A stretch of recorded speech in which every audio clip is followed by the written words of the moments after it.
rights-based argument for torture. So I'll turn it over to you. Thank you. Thank you. Well, first I'd like to thank people for having me here. I very much appreciate Andrea Icahn for hosting me, Catherine for inviting me to her class. Very much appreciated.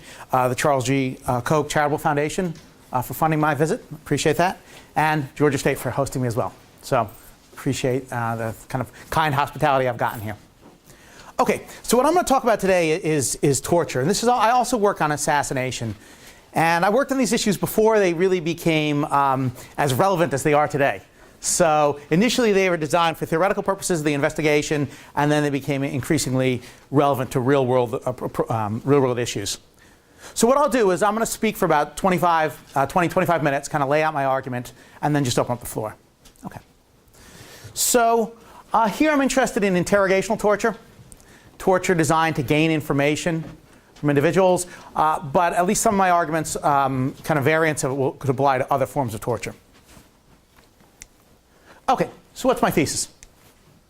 I claim that in some cases interrogational torture is permissible. That is, it is not wrong. Okay? Now, it's a strong thesis. Most people writing this stuff, and certainly most people writing up to about 10 years ago, thought this was obvious. The only issue was why, in fact, it's wrong. That it was wrong had widespread consensus. But in the last, say, 10, perhaps 15 years, this has been revisited, and people are beginning to wonder, is it in fact permissible, at least in some cases, and perhaps more broadly? Okay, I think it is. I think the objections that you see to it are unsuccessful, at least the objections that are outside of broad policy-based concerns. All right, so what are we talking about? I think that waterboarding is torture. Right? Waterboarding is when you sort of put someone upside down and you pour water in them. You get a very strong drowning sensation. It's absolutely horrendous. People break relatively quickly. It's absolutely a disturbing sort of experience. Same thing with stress positions. Right? A number of the military units, particularly both the American units and the Israeli units, put people in very stressful situations. They do things like sensory deprivation, sleep deprivation, slamming people against walls, and just leaving people in horrendously uncomfortable and painful positions. And these are all forms of torture. And notice not just the pain you suffer at the time, the effects of this torture can be incredibly long-lasting. Very strong concerns for post-traumatic stress disorder. All right, so what's the argument for torture? So, I'm sorry, I forgot to pass this around. That's okay. I'm just going to pass around my handout. The arguments could have sounded a little bit complex, but it should have, just a kind of a straightforward feel for it once we see the details of it. Okay, so let's read through those. Around. Okay, so by P is a premise of the argument. So that's in some ways an assumption of the argument, and then C is going to be a conclusion. That is, C is designed to follow from the previous steps. So C1, for example, conclusion 1 follows from premise 1 and 2. C2 is going to follow from conclusion 1 and premise 3. All right, what is the argument? Well, number 1 starts with a standard view of defensive violence. Right? If defensive violence is proportional and satisfies other constraints, then it's permissible. Okay, now leaving aside cases where defensive violence prevents a catastrophe or causes a catastrophe, that is large consequences rest on it. Leaving aside that case, I want to just talk about everyday violence, right? Everyday defensive violence. So, for example, someone is trying to give you a beating and you spray that person with mace. We normally think that's permissible. Well, why? Well, because the sort of violence that you're imposing on the person, the harm you're imposing on the person, is less than the harm that the person's trying to impose on you. And oftentimes in defense theory, there are a number of other conditions that we think are relevant. So people often think that to have justified defensive violence, the threat has to be imminent. That is, close at hand. We tend to think that necessity applies. That is, this is the only way to stop the attack. And we tend to think that discrimination must be present. That is, your violence is directed at and only at the person who is attacking you. For simplicity, I'm going to just focus on proportionality, but I should note that there are other constraints out there. I think proportionality is the general one and that's most morally relevant, but I should mention that there are other constraints out there, at least according to standard defense theory. So premise 1 should be relatively straightforward. It just says, look, if defensive violence is going to be permissible, then you can't use too much of it, and you have to aim it at someone who's trying to attack you or someone else. Okay. Premise 2, my claim is that interrogational torture is a form of defensive violence. Now, I'm going to argue for that in a second, but the idea is that when you use interrogational torture, that is defensive violence. That's not to say it's justified yet, but it is to say that it's a form of defense. Okay. From that, it follows that hence, if interrogational torture is proportional, then it is permissible. Third, I'm going to argue that interrogational torture is proportional. That is, the harm that it's designed to prevent is greater than the harm that it seeks to impose. Also, for what it's worth, the other conditions are met, at least the other relevant conditions. Necessity, the idea is that this is the only way to stop the harm, and discrimination, that is, it's aimed at someone who is an attacker. Okay, hence, in some cases, interrogational torture is permissible. All right, let's should say interrogational torture. Okay, so why, I take it that premise 1 is relatively straightforward, right? The idea is that that's just the standard way we think of defensive violence. But what about premise 2? Why think that interrogational torture is defensive violence? Well, the idea is that in general, we can use threats as a means of defense. And if we can use threats of violence, then we can use threats of torture. Or at least threats of torture don't stop what we're doing from being a form of defense. And the idea is that if we can use threats of torture as a form of defense, then we can use torture itself, and it will still be defensive. It might be wrong, it might violate various principles we have, but it is defensive. So all I want to show now is the minimal claim that interrogational torture can be defensive violence. What's the argument for that? Well, an example called the Mafia, and that picture is John Gotti, a young John Gotti. All right, so Mafia Don orders a hitman hitting on an innocent union leader for refusing to skim money. The police learn of this order and bring the captain into custody. I should say capo rather than captain. Through various threats, for example, the threat to revoke his probation, have the IRS give him an especially thorough audit, and tell his wife about his affairs. They pressure him to tell them when and where the planned hit will occur. Leaving aside the permissibility of such actions, this pressure intuitively seems defensive. That is, I claim the threats that the police are using here are defensive. Maybe they're permissible, maybe they're not, but they are defensive. Okay. And so number 1, when an agent initiates an unjust attack and has it within his power to call off the attack, it intuitively seems the pressure applied to him is defensive. Okay, so that's the Mafia Don case. Assumption number 2, interrogational torture is similar to defensive threats. Nothing changes when you go from a threat to turn in a person to the IRS, tell his wife about his affairs, revoke his probation. When you switch from a threat to those things to a threat to perform torture, nothing changes in terms of whether or not that threat is defensive. Well, I mean, if you can threaten to perform torture and that's defensive, it's hard to see why torture itself would not also be defensive. Okay? So, and the basic idea is that pressure is defensive when it involves one party using threats of violence to prevent a second party from harming someone else. Okay, we might have to tweak that a bit, but in general, the idea is that you can use both threats of violence, threats of torture, and actual torture to prevent one party from harming another. This looks to be defensive. Okay, so again, premise 1, defensive violence proportional, then it's permissible. 2, interrogational torture is defensive violence. So we end up in conclusion 1, hence interrogational torture is proportional. That if it's proportional, then it's permissible. Well, why think that interrogational torture is proportional? Well, first of all, it seems to be below the proportionality threshold, right? If the person is threatening death of multiple people, for example, or severe bodily injury for multiple people, and the torture that you use involves less harm than the attacker is threatening or planning to impose, then it looks like under standard account, your use of interrogational torture is defensive. That is, it's proportional in the sense that, sorry, I should say it's proportional, not defensive. It's proportional in the sense that it's below the threshold. So the idea is if someone's trying to kill you, then standard theory of defense is you can kill them. If someone's trying to maim you, at the very least, you can use enough violence, if it's necessary, up until the point of maiming them. Here, if the person's trying to kill or severely injure others, the idea is that the harm imposed by torture will be below that threshold. Now, self-defense is particularly odd in the sense that the proportionality threshold is surprisingly weak. That is, when it comes to defense, morality seems to give us surprisingly amount of room to engage in violence. And I'm going to give you an example. This is particularly true when compared to something like punishment. Okay, example, gang attack.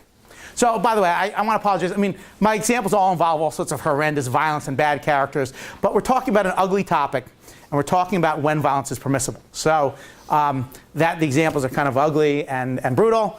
Kind of apologies, but I think the best way to investigate this issue. Okay, so a woman may severely wound or kill a group of men who are trying to beat and rape her, even though she wouldn't have the right to kill them as punishment for having beaten and raped her. That is, if someone, let's say you have a gang that is trying to beat and rape a woman, the idea is after the fact, in terms of punishment, it seems disproportionate to have them killed. Right? The idea is that killing is above the threshold, at least on kind of standard intuitions. But in terms of defense, intuitively it seems that it would be okay for her to use lethal force to prevent this from happening.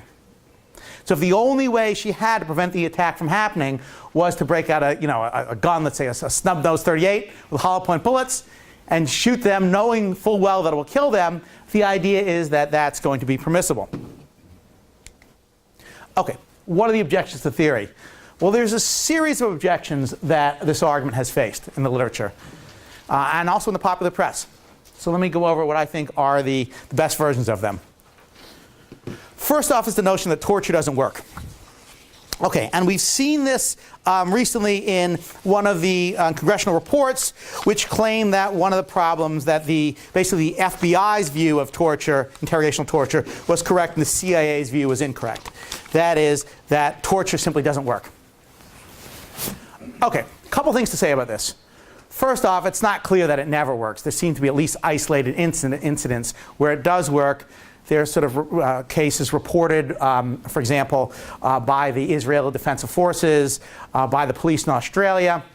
And there is actually quite a lively debate about what the CIA was doing. But at least in some isolated instances, it seems that interrogational torture does work.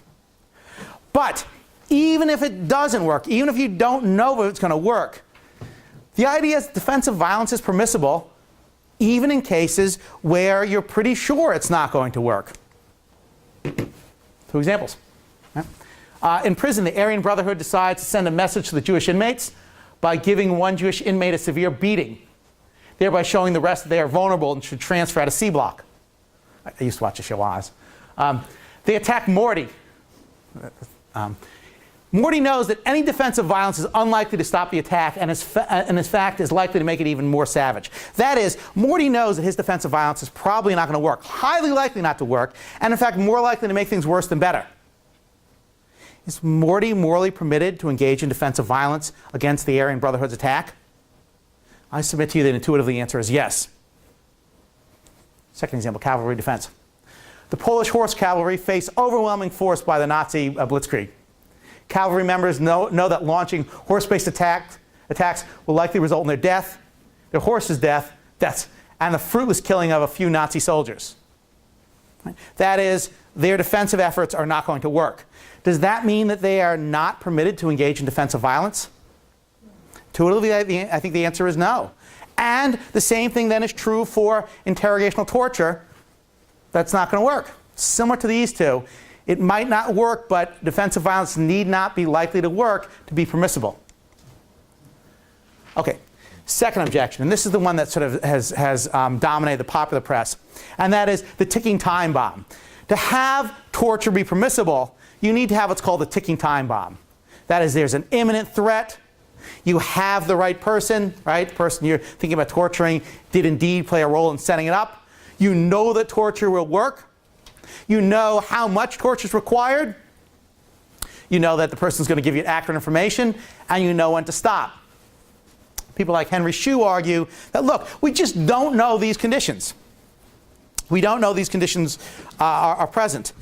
Well, again, one, it's not obvious to me that we never know these conditions are present. I would claim that there seem to be instances where we do know these conditions are present. We'd have to get to the ins and outs of the particular cases. But my main concern is, look, this just seems to be irrelevant.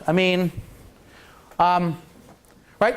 You can use defensive violence even if you're not sure it's going to work, even if you're unsure about the conditions in which it occur. Even the ticking time bomb notion seems to be false, right? The ticking time bomb is the notion that you can use interrogational torture only if the threat is going to happen now. That is, it's very close in time. It has to be imminent. I don't see why that is. Imagine that you have a plot to blow a number of airplanes out of the air. Let's say it's, there was an instance of that in the Philippines. It's going to, as I say, it's going to occur 6 months from now. Why should it matter how close in time the attack is? If you can prevent the attack, and this is an effective manner of doing so, why should it have to be close in time? Okay.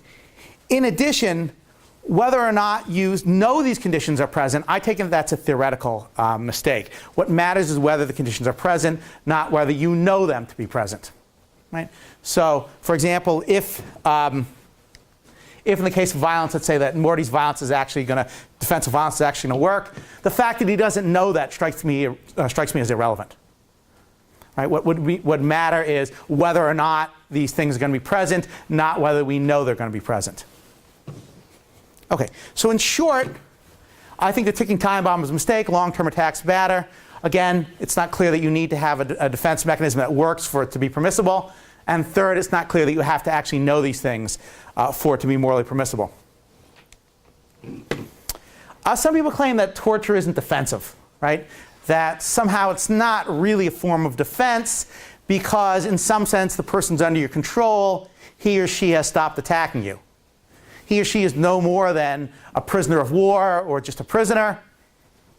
And so attacking that individual involves attacking the defenseless. It doesn't involve defense. Okay. And again, I think this is just a mistake. Here's just a few analogies, and then you'll see how they apply to the standard torture case. So you have a bad guy who guides missiles at innocents. Okay?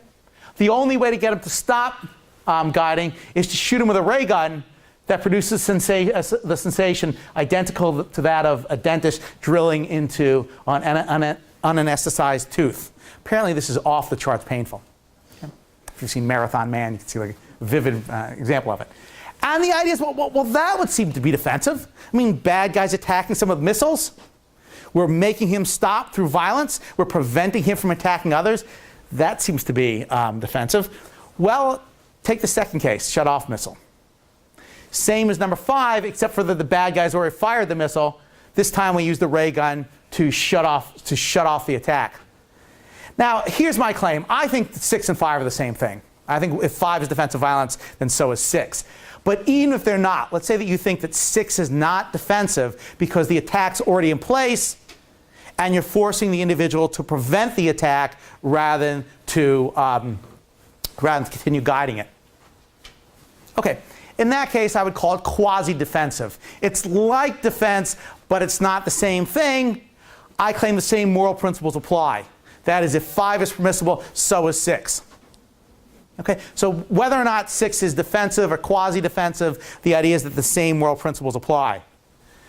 And then, you can see the application, right? So same as above, except for that the bad guy organizes and sends out terrorists rather than a missile. Okay, again, we use the ray gun to shut off a redirected attack. If 6 is permissible, so is 7. And then if we use cases other than a ray gun, if we actually drill into the unanesthetized tooth, the idea is that's the same thing. Right? A little more harm, perhaps, but the idea is in terms of the immediate pain, the thing is the same. It's hard to see how you could go from if 5's okay, why 6 wouldn't be okay, 6 okay, why 7 wouldn't be okay, and if 7's okay, why not the pain that's equivalent to the drilling, why that would not be okay. All right, so I claim that it is defensive, but even if it were not, it would still be permitted because it's quasi-defensive, and that should warrant the same moral treatment. Okay, humiliation, David Sussman. This is a big argument in the philosophical literature. David Sussman argues that, look, torture is wrong because it humiliates a person by forcing him to participate in his own violation. That is, it uses a person's body against himself. Okay, this is an odd notion. It's not really clear the way in which you can use a person's body against himself if you're a materialist. That is, you just think a person is his body. What would it mean to say you're using a person's body against himself if you just are your body? But leaving aside that technical philosophical concern, the idea is, why not? I mean, why can't you do this? I mean, why doesn't a person forfeit, that is, give up his right against this sort of treatment? Right? If people can forfeit the right when they attack you normally, and interrogational torture is defensive, why couldn't they forfeit it in the case of, even if it involves some sort of humiliation? All right, Henry Shue again. This is a view, this was sort of early on very influential. It's kind of died out a bit. But the idea was that torture is wrong because it assaults the defenseless. If you have someone strapped down and you're thinking of waterboarding her, or you have someone in a stress position and he's just screaming out in pain, the idea is defenseless. And there's something morally atrocious about attacking someone who's defenseless. Well, one, it's not clear that it's wrong to attack the defenseless. Right? I mean, it's not clear, first of all, the individual's defenseless. If one person is shooting at others, and I can shoot at him, in some sense he's not defenseless because he still can attack innocence. In virtue of holding on to the information, the idea that the bad guy in this case is, in fact, not defenseless. He's engaging in an ongoing assault, or at the very least, refusing to prevent it from continuing. So it's not clear he's defenseless in the moral sense. Secondly, it's not clear that it's wrong to assault the defenseless. Standard account. You have Jewish guerrillas, Jewish resistance in World War II, and they can isolate Nazi officers without their guns. It's not clear that the Jewish resistance shooting or otherwise disabling the officers is wrong, even though the Nazi officers at the time were defenseless. That is, it's often a good thing in war, particularly if you're on the just side, to get to the other side precisely when they are defenseless. It's hard to see what would be wrong about that.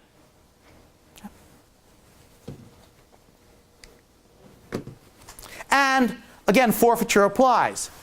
It's not clear in any case why the bad guys, terrorists, might be some sort of other grouping, why they don't forfeit their rights against this sort of violence. Okay, last objection. The objection is that torture is bad policy. That is, that the sort of bad publicity the US gets, it's just really weighty and that harms a lot of our efforts. Or it encourages other countries to engage in torture, and they're going to use it in particularly brutal and unprincipled manner.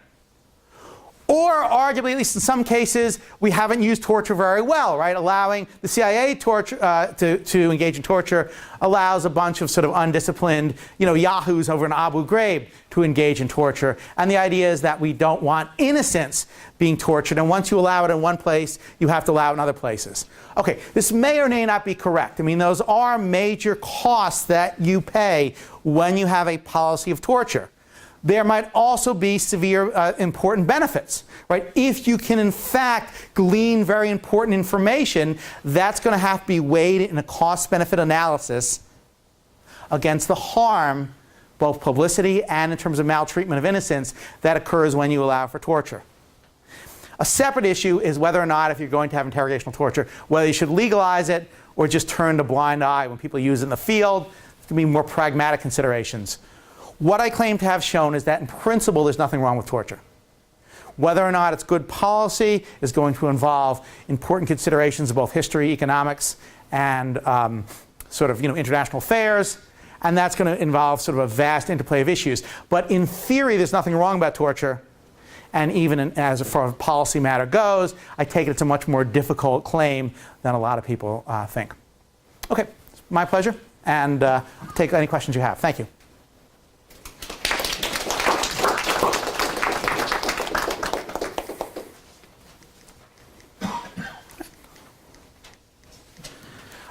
Yeah, sure.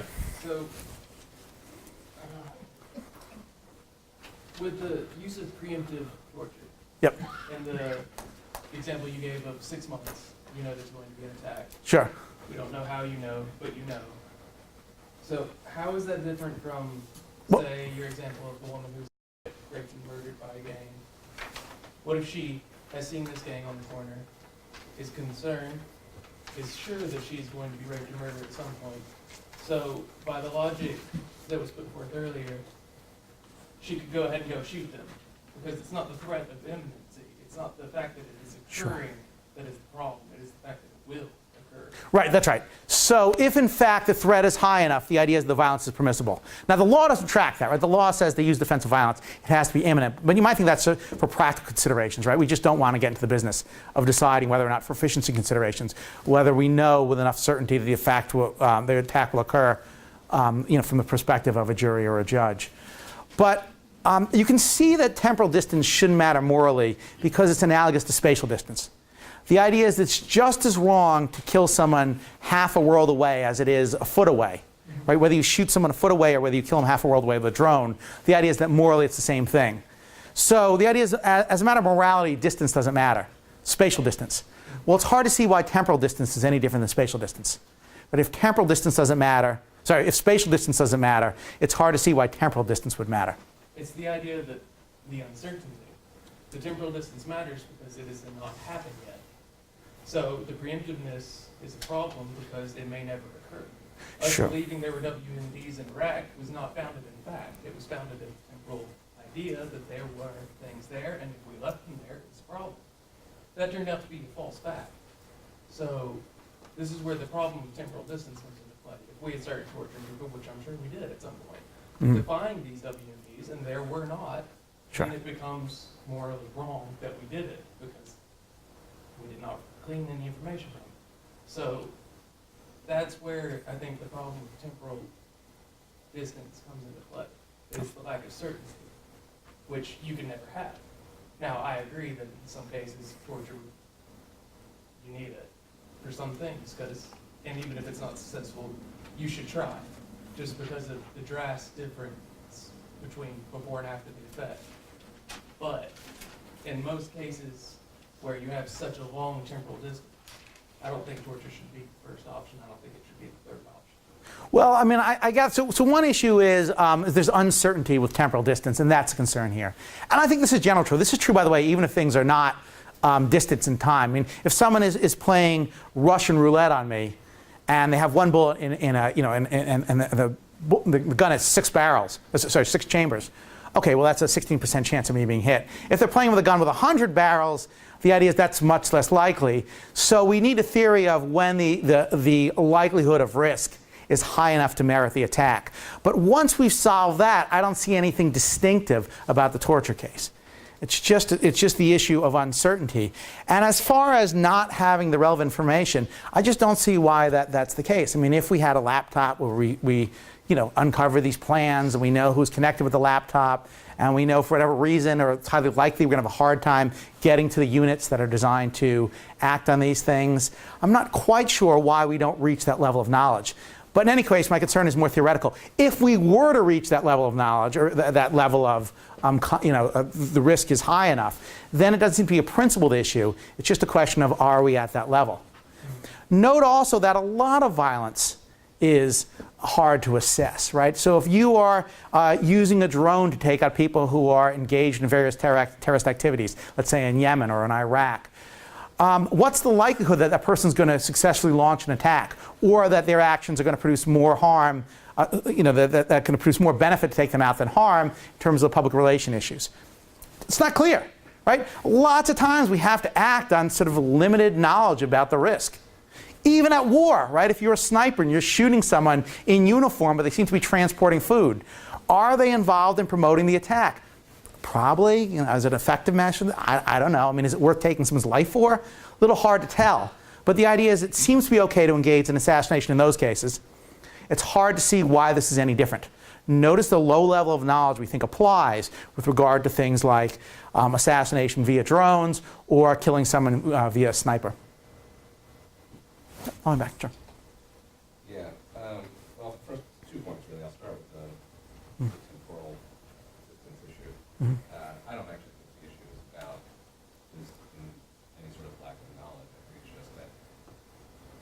have more time, you have more options, and you should try to use those other options first. And so, you know, in the Minority Report, that contributes, right? Sure. They don't kill the people that they know are going to do crimes, they freeze them. If I'm remembering correctly, it's with the hope that they can correct them later on or something like this. But it's a less severe option. So you don't kill them. You put them in cryogenic freeze or what have you. And in the case of that we're talking about here, you don't torture them, you try to find some other way around the situation first. Maybe if you can't find another way, maybe. But that isn't even my biggest point. My biggest point is I don't get P2 at all. Sure. And I should preface this by saying, I sort of wanted you to convince me. Okay. I think I share a lot of your intuition. I'm fully in favor of political assassinations. I have no problems with those. But this seems different. My intuition seems to go counter to pretty much every intuition that you said was normal. Okay. So P2, interrogational torture is defensive violence. No, it's really not. So let me look at your defense of P2. And it comes down to, I think, the idea that interrogational torture is similar to defensive threats. And I think, no, it's really not. I mean, what you do with the defensive threat is you're trying to get the person to change their mind. And the defensive threat can include torture, for sure. But the fact that a defensive threat can include torture does not mean torture is like a defensive threat. Sure. Those are two totally different things. I'm not sure if using torture as a defensive threat is okay, but I don't see how I should go from the claim that using torture as a defensive threat is okay to the claim that torture is okay. Right. Okay. So is there a jump? So you might think, well, look, making threats, that can be defensive. Making threats to involve torture, that can be defensive. But then actually using torture is not. So that's the jump. And it's not whether or not these things are justified. It's whether or not it's still defensive. Okay. Let me take the first objection and turn to the second one. So the first objection is, well, the issue is uncertainty in time. Now, I mean, that is a concern. Assuming that we know we have the right person, the idea is, are there other mechanisms by which to disable the attack? And if we can do this with less harm, that's a good idea, whether in terms of it's just ordinary self-defense or self-defense involving torture. But there might be cases where, and I think there are cases, where we just don't have that time and place. Just to give an isolated example, there were a case number of years back where the Australian police had in the closed caption TV an individual who stole a car. He didn't know there was a baby inside of it, and he stashed the car somewhere. It was in the hot Australian sun, and they knew they had to get the baby. And the guy said, yeah, I took it, but I'm just not going to tell you anything. And time was operating. It's not clear in that case you have more time. Even if you did have more time, you might think that the risk is so great that it's not worth rolling the dice on. For example, if you have, you schedule your attack for Normandy and you discover a German spy with a radio, and the question is, do you really want to sort of decide, are there other ways to get him to talk, or just to be really careful, maybe we should try and get him to talk, but then also torture him, just to sort of cover our bases. So. I think both of you are right. I mean, there are cases where if we can avoid torture, that's better. And time is evidence that there are other mechanisms, but again, it's the feasible evidence. Can be overcome, and I think it often is. The second question, which I think is an excellent one, is why think that interrogational torture is defensive? And would you agree that number 5 is defensive? That the bad guy shoots missiles at innocents. The only way I'm going to stop it is to shoot him with a ray gun that produces the sensation identical to a dentist drilling into an unanesthetized tooth. Because I would submit to you that one of two things is true. Either 5 is defensive, or if it's not, it's quasi-defensive, that it's similar enough to defense that the same principles should apply. I don't see a difference between 5 and 6. Right? Some people think that 5 is defensive and 6 is not. 6 is quasi-defensive. Again, I don't see that, but even if I did, I think the same moral principles apply. It's hard for me to see why the action in 5 would be okay, but not the action in 6. It's hard to see what the moral difference is. And once we get to 6, well, that just is interrogational torture. Right? We just changed the missile into a terrorist team sent out to perform some attack, and instead of an X-ray, we have some sort of more direct and brutal manner of imposing this sort of pain. I would perhaps agree that 5 and 6 are defensive violence. Okay. Possibly 7, depending on the way it's fleshed out more. But in 5 and 6, I don't think they actually count as torture in the sense that we are concerned with. Well, These are actually sort of battlefield cases. And I think the sort of cases that we worry about with torture are not battlefield cases. These are interrogation. Right. So Right. it's Well, defined as like Dirty Harry shooting the bad guy right in the hospital. well, so imagine in case number 1, we want him to turn it off, and there's some code he's got to enter. In case number 2, he's got to tell us what the code is. In case number 3, he has to tell us who has the code. I'm not seeing the difference. Case number 1, he just hits the code, or we looks to me like torture. If we're actually drilling into his tooth rather than just giving him sensation, strikes me that it looks a lot like torture. If he just uses the code, if he tells us the code, is there really a moral difference between his punching in the code and his telling us the code? And I don't think you're changing 5 altogether. well, let me ask you: is there a difference between him punching in the code or his telling us what the code is? There's a difference, whether it's a difference that matters, I'm not. Yeah, is there a moral difference between them? My claim is there isn't. I'm not sure yet. But what Okay. I do think is different is if we have to torture him to get him to give us the code. That seems somehow different. And by torture now, I mean we're not in the battlefield. We're not out there. We're not saying, okay, here's a gun to your head, give me the code. Here's the ray gun to your head. That's what we should do. Well, 6 need not be in the battlefield. I mean, he could send it off remotely, right? And we could actually pick up the person in Queens, New York, and he's setting it off remotely through some chain of events using a cell phone.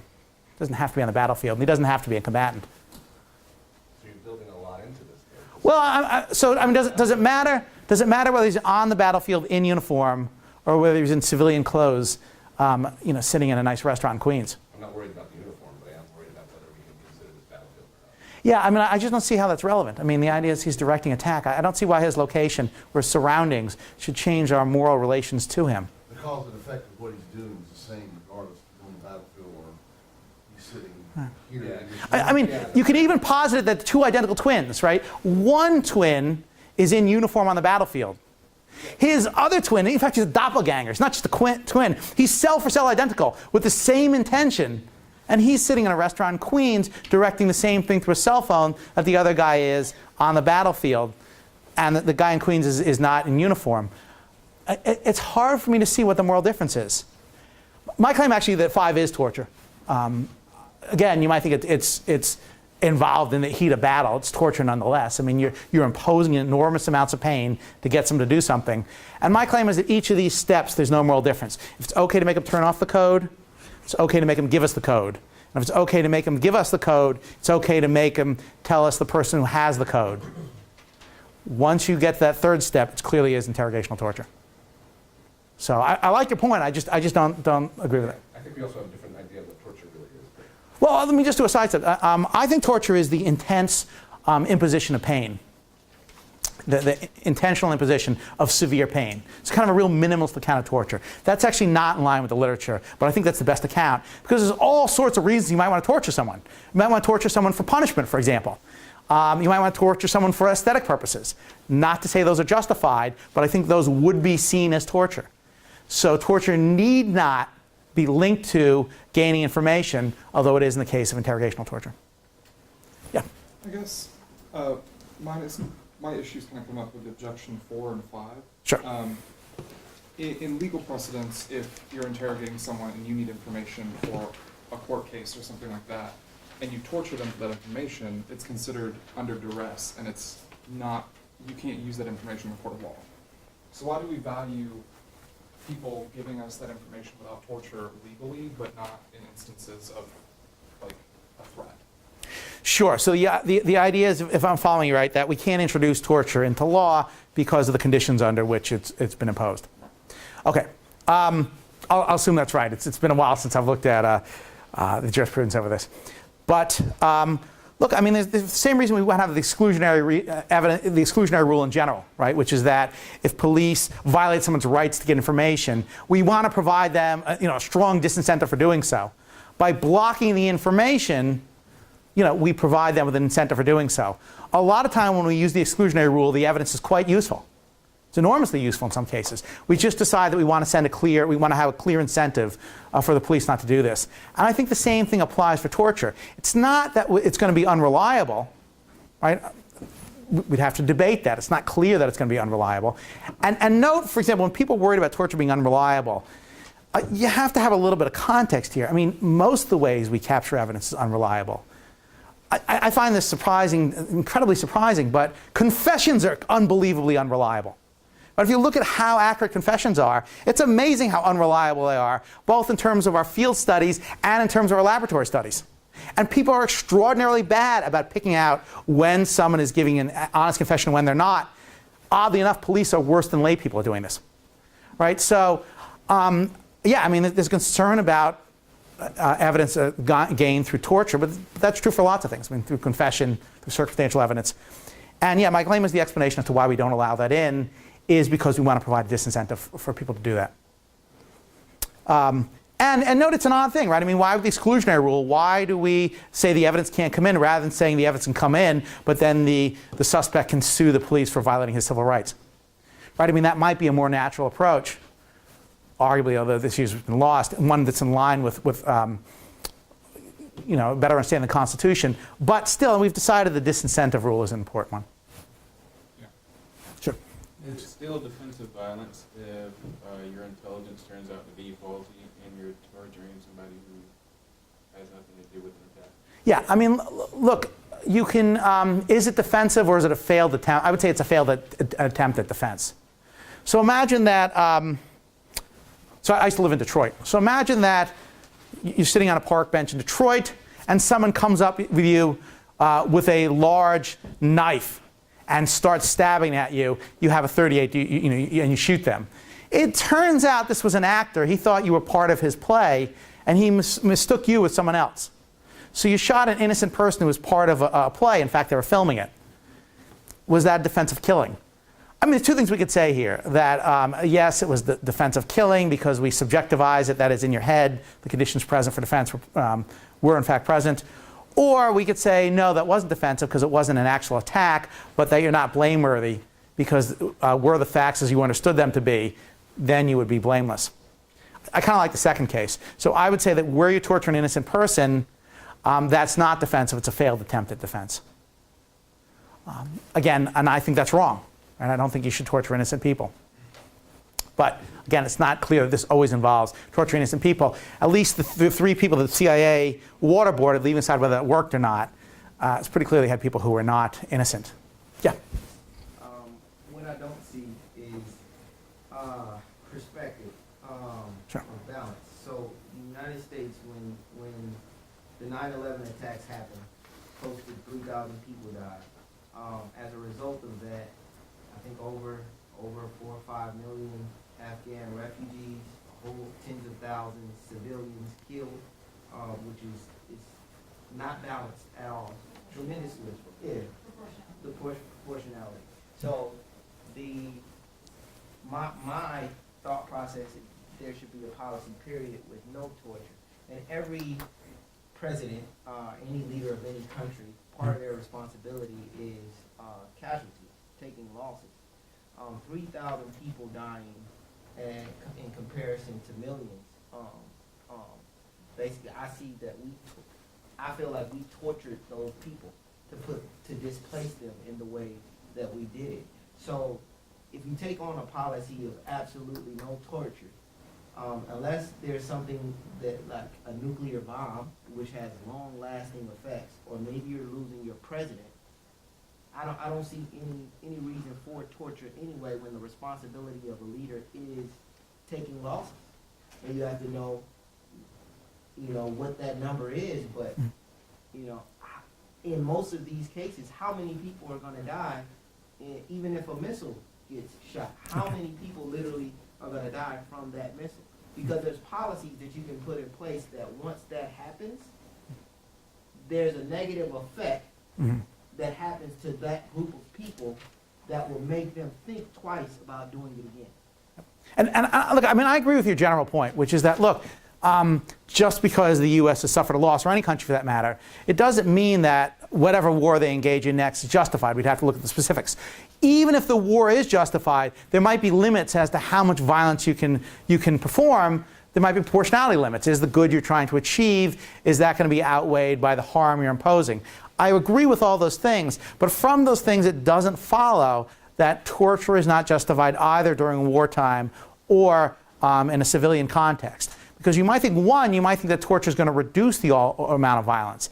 If torture allows you to get to a leader so that you're not killing lots of people with drones, then you might think it's going to produce a lot less harm to engage in torture rather than to engage in drone killing. If your options are with an individual, kill him with a drone or torture him for information, you might think it's actually in his interest to be tortured rather than be killed with the drones. Now, you might think those aren't the best options, perhaps not. But assuming those are the options on the table, you might think if A is better than B, even if C would be better, we'd prefer A rather than B. In terms of too much violence, I mean, look, I agree with you, but from that doesn't follow that were you in a just war, then you would not use torture. So for example, most people think that World War II is justified. Maybe people do, maybe people don't. If you thought that, and you thought that it was crucial to gain information, for example, perhaps how the Enigma machine worked, right? The way in which the Germans coded things. Enormous amounts rested on this. You might think, well, it's a little hard to see why it would be better to let the war go on for an extra 6 months or lose like large numbers of sea vessels rather than torturing someone who had this information in terms of harm. Well, Yeah. what I'm saying is, as a leader, my policy would be that I'm willing to take on those, if I'm after this leader, I'm willing to take on those casualties that it takes for me to get to him without torture. Right, but the question is not always whether you're willing to take on those casualties. The question is casualties for third parties. So again, let's assume that World War II is justified. Maybe people agree, maybe don't, but for simplicity, assume that's the case. Assume that we're going to engage in large-scale industrial bombing, until the war is over. If you can end the war early, you're going to save enormous amounts of lives because you'll have that much less industrial bombing. Would it make sense if there's good reason to believe that the torture works? I think the answer is yes. Even if you're not sure, is it worth the risk? Probably. Just at the small chance that will work, given the number of lives that are saved, still makes it a good bet in terms of cost-benefit analysis. And if you have someone who really is involved in evildoing, you might think, look, even if it's not going to work, it's like Morty in prison. I mean, probably not going to work, but the person's forfeited his rights. Why not take a shot? What's wrong with taking a shot? Same thing with the Polish cavalry. The fact that something won't work is not by itself enough to show that the defense of violence is impermissible. Person back? Oh, I was just going to kind of connect that. For me, that's more like it's a bad policy. And the proportionality for me is not just looking at the short term and whether you can do that, but one of the things that we're looking at right now with ISIS is a lot of those people were coming out of prisons that use torture. And so now what are the expanded effects of that, 5, 10 years down the line, and not just the immediate, Yeah, absolutely. I mean, I agree with you on these things. That if you're deciding a policy, you have to look at all of the costs and benefits. But on the other hand, it also looks at the constrained policy options. So even if you think that C would be better than A and B, if C is not a live option, if that's not something that the American political leaders or other leaders are going to continue, a lot of times you'll have to choose between A and B as the lesser of two evils. It's not obvious to me that interrogational torture isn't the lesser of two evils. In fact, even in punishment, let me just detour slightly. Most people don't think that you should be able to torture people for punishment. But note that for a lot of people, it would be good for pretty much everyone involved. If you have a young adult, let's say a young man, and he's facing a 15-year stretch in medium to maximum security prison for what he's done, and he has a child and a spouse at home, it's an enormous loss for him. If you were to say, look, we can torture you for a week, it's going to be extraordinarily painful and humiliating, we're going to break you psychologically, but you'll be out in a week. And you will get to be there when your child is growing up, and you'll be there for your spouse. There could be cases where the individual would say yes. If we know this is as an efficient deterrent, it's hard to see why the government or the state might not also say yes. The victim might say, sure, I'd rather have this happen, have the pain immediate, and understand what I went through. So the victim would support it, the state would support it, and the person who committed the crime would support it. It's hard to see if everyone thinks this is an improvement, what would be the moral objection?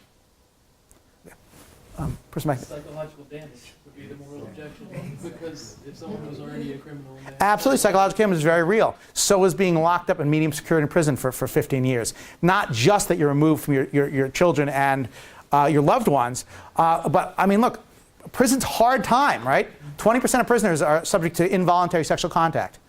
Even if that's not the case, being in these supermax prisons is highly likely to produce psychological damage as well. So a lot of times we're balancing off one type of damage against another. It's not clear the psychological damage is going to be greater. But it protects society, which is the point. Because in 15 years, they're not going to be as capable. Well, as crime. it depends on the deterrent effect. I mean, it is true that people tend to age out of crime, but were that not to be the case, you might think, look, if the deterrent effects were strong enough, it's hard to see why that's not the case. Yeah. Yep. Like in your case 5, stopping the guided missile, and this may be a completely other subject, but we're talking about the morality of... Oops, sorry. Sorry, I'm listening. I'm just trying to get it back to cage 5. We're talking about the morality of using torture to get information, which I totally understand where you're at and what you're doing. You're getting to open our minds and things. But does age matter Sorry, thanks. when it comes to morality? Does age... Age, if this is a 10-year-old boy that has this missile. Yeah, I mean, if you thought it was a side constraint on who you punish, that discrimination is present, that you only get people who are morally blameworthy. And if you thought that 10-year-olds can't be morally blameworthy because they lack the cognitive or emotional abilities, then yeah, you might think that's wrong. So age could matter. So could, I mean, if someone's mentally ill, that might also not matter. If someone was coerced into engaging in a terrorist attack, that might also protect them from torture morally. So yeah, I mean, I think those things do matter if you think that discrimination applies. That is, that only blameworthy people can be tortured. No, we don't think this in terms of defense. If you're in an elevator, kind of famous case from George Fletcher, that's some psychotic attacker, right? Someone straight out of the mental hospital. Years ago, I actually did a little bit of pro bono work in a maximum security facility for the criminally insane, and this stuff does happen. Sounds crazy, but it does happen. And the person has a psychotic fit and comes after you with a knife. Can you gun him down? Intuitively, the answer seems to be yes. You may gun this person down as a matter of morality. Is he blameworthy? No. He's attacking you only because of a psychotic attack. It could be that he was given the wrong medication. It could be that he forgot to take his medication. It could be that he didn't know he was suffering from this sort of disease. Fact of the matter is, normally, moral innocence is not enough to protect someone against defensive violence. Same thing if you have a person shooting a gun at you. Let's say the person's opening up with you with a 30 millimeter, and you have a 10-year-old feeding him information. So, feeding him ammo. You might think if you can't get to the gunner, you can get to the person feeding him ammo. It's not clear that's not permissible. And that 10-year-old is every bit as innocent in the case that you're putting forth. So, in general, if you think that discrimination is necessary defense of violence, the answer is these people would not be liable to torture. I just don't think that's true. Yeah, person on the back, yeah. All right, so maybe this is just a call for clarification on what you mean when you call it a rights-based argument, but I'm interested in P1, I guess, here, right? So I would think that there are going to be certain rights-based morality folk that are going to, if you just get proportionality, they're going to reject your conditional there, right? And then you say, but it satisfies other side constraints. Mm-hmm. And one of the examples you give is reject imminence, and then you get satisfy necessity and discrimination. Sure. And when you get to necessity and discrimination there, it seems like you're dropping it into cost-benefit analysis or something. No, actually, okay. So the question is, how do you understand necessity? So this is a really good question. So the question is, what about these other constraints? Are these constraints nothing more than cost-benefit analysis, which is kind of, what someone might have interpreted me as saying, or are they separate constraints at all? My own view is they're probably not separate constraints. I mean, take necessity. Okay. Okay. Case number 3, the Morty case. That just does not satisfy necessity. It's not a necessary way to stop the attack. It's not going to stop the attack at all, right? So, I mean, it's certainly not sufficient, but it's not necessary. I still think that's okay. I mean, I think that's permissible, even though it's not going to meet the necessity condition. Take the discrimination condition, that you can only attack someone who is morally guilty. Right? Now, it could be someone who's actually an ongoing attacker. There's ways to understand discrimination. But if you interpret it as moral guilt, it's just not the case that you can direct the defensive violence to only at people who are morally guilty. Again, the case of the psychotic attacker in the elevator. The case of the 10-year-old who's feeding ammo to the person shooting at you. I claim those are instances of people who are liable to be to defensive violence, even though they are not morally blameworthy. Now, if you mean that by discrimination you can only use defensive violence against people who are attacking you, well, I think that's right. But of course, that's not going to have any impact on this, because I'm arguing that in the case of interrogational torture, we're torturing attackers. Do the side constraints, do which side constraints apply depend on the specifics of the case? No. Oh. I actually think there's only proportionality in terms of non-consequentialism. I don't think, perhaps there's discrimination in the sense of it has to be a combatant or an attacker. I don't think necessity applies at all. I think eminence doesn't apply at all. And I think proportionality and discrimination always apply, at least to the extent we're in the non-consequentialist realm. Yeah, Andrew. One part of your remarks talks about how, from the standpoint of policy is messy, it's very complicated. So, as moral philosophers, we can step back and say, all right, perhaps under certain extremely idealized and highly specified circumstances, we can show that when certain knowledge conditions are satisfied, then maybe standard objections to torture fall away, and perhaps there's reason to believe that torture might be permissible. Then when we start thinking about implementing these in policy, we're imagining that we've got persons who are occupying various social and political roles, standard rent-seeking, power-lusting, cognitively fallible persons who are going to be implementing this. Yep. And the sort of shoe-based argument might get a lot of traction, because we might think you've got flesh and blood people who are going to be doing this to other human beings, and there might then actually be an additional moral argument that would say, you know what the moral philosophers have shown us, that under certain rarefied conditions it might be justified, that's all well and good, but when it comes to actually structuring institutions where you're having people who are going to be implementing this horrific type of pain to other persons, and they're going to screw it up, and you're going to have the state, which is this fearsome beast that wields coercive force, you're going to have the state who are going to be saying, all right, I want you guys to go set up torture schools, and I want you all to set up the division of torture that will figure out when we're going to be torturing. They're going to mess this up royally, and it's going to be, given the track record of states, they're going to be using it against historically marginalized groups a lot, and those people aren't going to be in a position to actually speak up on behalf of themselves, because this is going to be often happening secretively. And this is when people might say, you know what, we should go down this road. So because we're so fallible, we're such lusting beings that we're going to hurt people, we're going to violate their rights, we're going to get this wrong, and we're not even going to be able to see how our propensity to get this wrong is a reason to be a little more cautious. So, no torture. Yeah, I mean, I think it's an excellent point. It could be that, so there's two ways to structure what you're saying. You could say, look, this is just a bad policy, and policy itself is not just some sort of cost-benefit analysis where you add up the cost and the benefits. Rather, we're unleashing the state on people, and that's a particularly terrifying and horrible thing. We should be really leery about that. I'm not quite sure that's an objection in terms of principle, though, unless you can fill that out in terms of putting people at risk, that's a distinct moral wrong.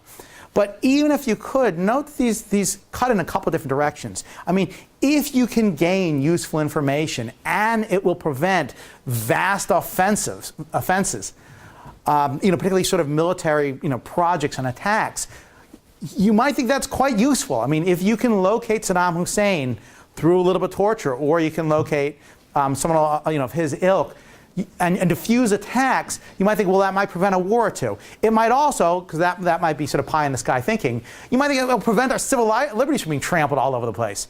Right? Maybe if we can diffuse a few of these attacks, we won't have our email searched left and right. We won't have all sorts of other incursions onto the Fourth Amendment. But even if those things are not the case, the question is it the case that government entities are so unreliable, particularly CIA, that they're going to target innocents? And I guess, look, I'm guessing I'm as skeptical of government power as you are, but it's just not clear to me that that's true with the CIA. I mean, that in fact, they've proven themselves completely unreliable in terms of who they've targeted. If they have, then this is a good reason to doubt it. Note, though, the consideration about these policies is pretty broad-based. I mean, a lot of people get multi-decade penalties these days, right? So people are pretty regularly in the criminal justice system giving out 10-year, 20-year, 30-year prison sentences. Do we really know that those have greater deterrence or they more greatly track desert than the 5-year penalty? It's not clear that we do. We don't seem especially troubled by these long-term sentences. I always wonder why we're so concerned about torture when we're not concerned about the long-term sentences. It's not clear to me the evidence for the first is less, that we're less confident in the evidence for the first than the second. So I guess I share the concern about policy. I'm just not sure it's effective, and I'm not sure that it doesn't pass cost-benefit analysis. And if you have the right people, I'm not sure that we have an objection in principle, although if you're sweeping up innocent people, that is going to be a concern. So let me just briefly, let me just briefly have a parallel issue. There's an issue with regard to capital punishment.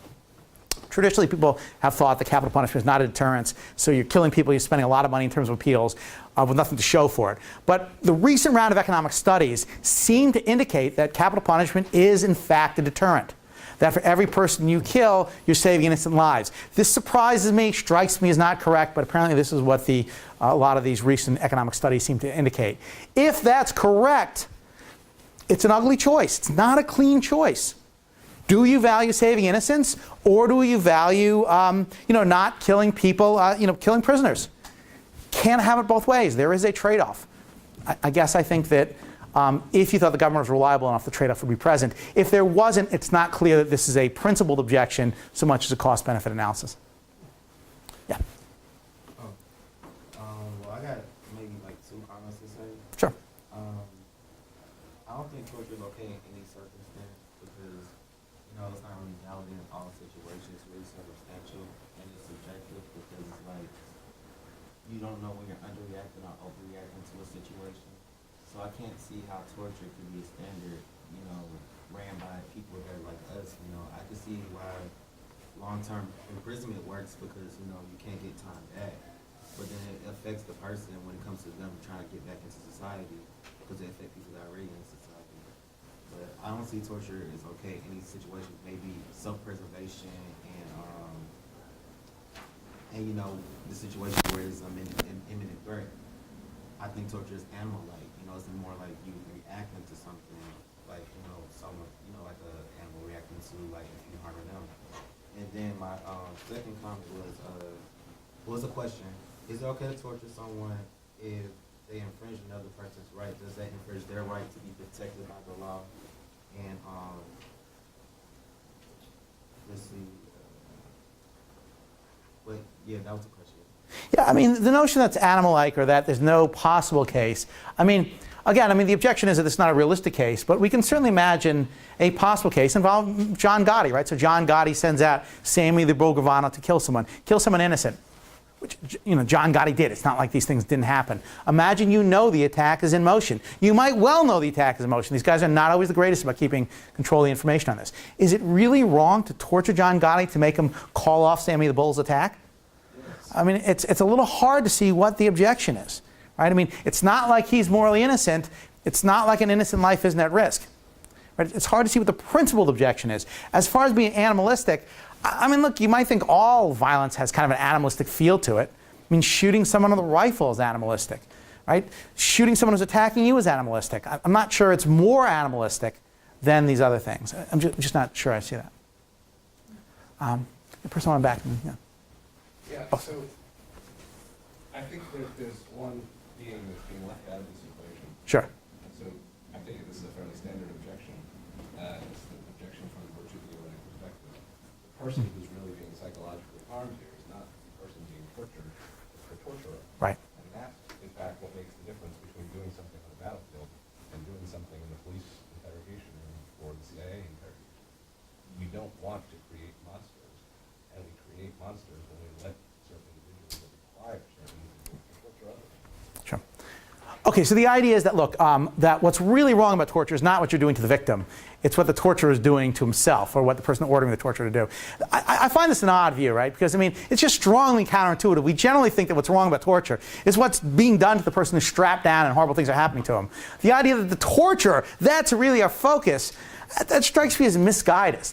And even if that is true, I mean, if there are lives at stake, let's just have a simple motto: you could save 5 lives at the expense of the torturer violating his own virtue. One is he consented to violate his own virtue. It's hard to see what's wrong about it, given that he's given his consent to make himself into a more vicious character. Secondly, if we were putting on a scale of bad things, the loss of some virtue or the loss of 5 lives, it's pretty clear what's weightier. Third, if you're worried about the spread of violence, if you have soldiers killing people around the world, or people sitting in rooms killing with drones, you might think, look, the option is not the loss of virtue versus something else. It's the loss of virtue in A versus the loss of virtue in B and C. It's not clear why you would say that A's loss of virtue is a worse outcome than loss of virtue in B and C. But I guess the general point is, look, the person's consented to it. I mean, there's lots of dirty jobs that people consent to do. I'm not sure that it's wrong once they've consented to do it. I think there's a big issue with saying that they've actually consented to it.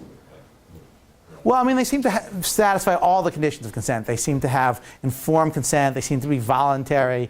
They seem to understand what's going to do to them. We might even give them the studies.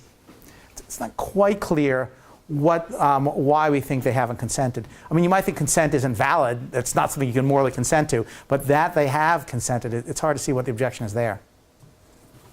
There was a hand over here. Oh, yeah. I just had a quick question about the cavalry example and the Sure. prisoner one. Yep. I feel that those 2 cases are separate from an interrogator knowing that his interrogation is not going to work. Okay. And the way I feel it's different is because the interrogator is going to go through with the interrogation knowing it's not going to work. And in the end, it just seems like he's inflicting pain for the joy of inflicting pain or for the principle of it.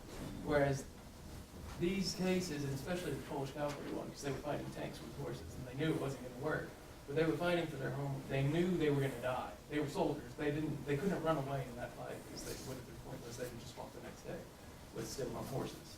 They couldn't build a tank in a week. So it's different because the outcome wasn't going to change for these individual cases, but it's not like they had an alternative. Whereas the torturer knows the outcome's not going to change, still inflicts the torture, and nothing has changed, but they got the joy out of doing the torture. It seems like the purpose of the torture is skewed. The purpose of the fighting is not skewed. I see a dichotomy. Okay, so the 2 different claims you made. One is that there's no other option in these cases, but there is in the torture case. And 2 is that there's a different purpose in the cases. Let me take the first issue. I think you just mischaracterized the case. I mean, the Polish cavalry could just have surrendered, right? Not only would that might have saved their lives, saved their horses' lives, but it might have stopped a lot of bombing of Polish civilian areas. And so it's a little hard to see. I mean, it's better to be a prisoner than to be dead. It's better that your towns and cities be unbombed than be bombed. So it's not clear to me that you couldn't have gained quite a lot in the case of the cavalry just surrendering. And certainly other people have. I mean, standing on the Eastern Front, there was a lot of surrendering later on. In terms of the prison attack, look, Morty can just submit to the attack. You might think, look, it's going to make life worse for me. It's going to make life worse for the Aryan Brotherhood. There's just no one whose life is made better, and plenty of people whose lives are made worse by this. What's to be gained by defending myself? I mean, what's the purpose there? The purpose is the person has forfeited their rights, and I choose to attack them because of that. So I'm not sure why we should think the purpose is different in these cases than in the case of torture where the person doesn't think it's going to work, but he holds out, some small hope that it will. So you're saying they torture on the small hope, that it's not that they know it won't work. They're going to go through with it because you know what? There's a 1 in 100 chance that it'll work. Okay, so let's. If that's the case, then I follow. So let's. The purpose is the same. Okay, so let's structure them both ways. In one scenario, they know it's not going to work here. He knows it's not going to work here. He knows it's going to torture. I fail to see why, if it's not okay here and here, it's not okay in the case of interrogational torture. Because with the torture, it's the purpose of the torture. The reason you are doing it, period, is to hope to change it. You hope that there will be a change. You hope there will be an effect. If you don't, if you 100% know, like the cavalry charging tanks, they 100% knew they were going to die. Uh-huh. So if you 100% know the torture is not going to work, what's the point? Same thing here. If you 100% know it's not going to work here or here, what's the? But They chose how they wanted to I don't die. think in the case of torture, you can ever say that you're 100% sure it's not Well, gonna work. yeah, I mean, You do vote out. there's two things. One is, you might also think that you also might think that interrogational torture is justified on the basis of punishment, but let's just Yeah, leave but that we're aside. talking about- Well, these guys had hope. it would. But I guess I would say, look, if it's justified in these two cases, if there's no hope, if it's justified in these two cases when there's no hope, then it's justified in interrogational torture if there's no hope. If it's justified in these cases only if there's hope, then it's justified in interrogational only if there's hope. All I want is the parallel. So whether if you think hope has to be present in these cases, then it has to be present in torture. If you don't think it has to be present in these cases, it doesn't have to be present in torture. All I'm saying is, knowing, or at least even there being a substantial likelihood of success, is simply not a necessary condition for defense of violence, whether it's shooting at Nazi tanks or whether it's torture. I'm I'm sorry, I okay with that. need to cut class, because there are people who go to class. I love the idea of leaving with Dr. Kershnar talking about hope after all of this. Please join me in thanking him. Hang around if you've got questions.